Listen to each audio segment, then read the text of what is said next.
What's up YouTube, it's your boy Graxy TV. You might be laughing at my intro video, but over the last couple of days I've noticed that viewers in the in-game chat have been logging off whenever there is not a quantity Satanic Zone. If that's the way they choose to play the game, that's completely up to them, but with more and more new and returning players coming to Hero Siege, I wanted to offer you guys some ideas and suggestions of content to farm during that hour while you wait for the next Satanic reset. Let's get started. First and foremost, you can still run the zone. Just because the zone doesn't have a 50% quant multiplier on it doesn't mean that it doesn't still get buffs. The 50% angelic and the 50% heroic buffs are still very good, and it's going to be one of the best zones in the game to farm to get more items.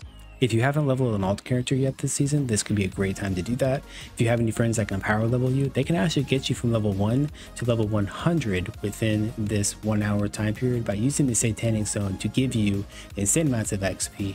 If you haven't started an Odyssey character yet, this might be a great time for you to do that, or check out Hardcore or the Hardcore Odyssey ladders.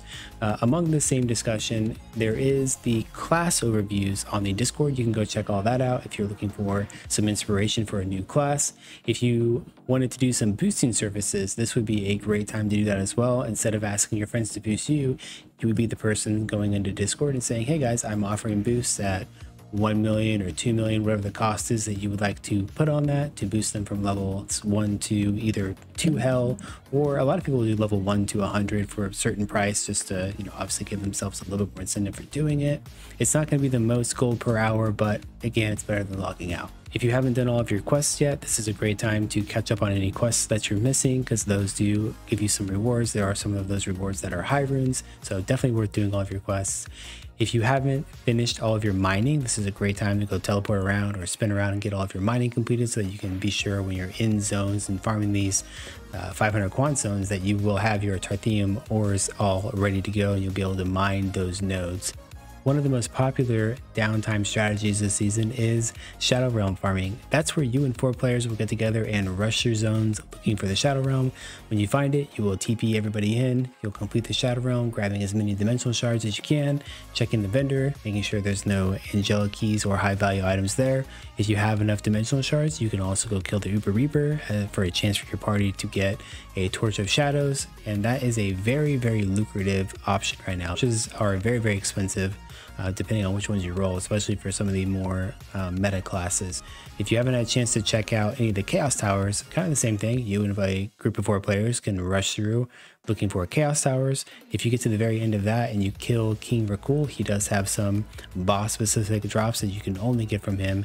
And the same applies to Uber Damian. You could go and rush all the act bosses trying to get parts for Uber Damian, and he also has items that can only be dropped by him, and they're all very, very strong. They're all very, very random in some of their roles, and they can be very insane. I'd be really curious to see some of these items are going to go for max gold because of the roles that they will get on them. Another group play option is you can do Abdominal Chest farming. That's the chest that you find in like King's Garden or Steam Train, and they have the boys that come up, the abominations that come up out of the ground.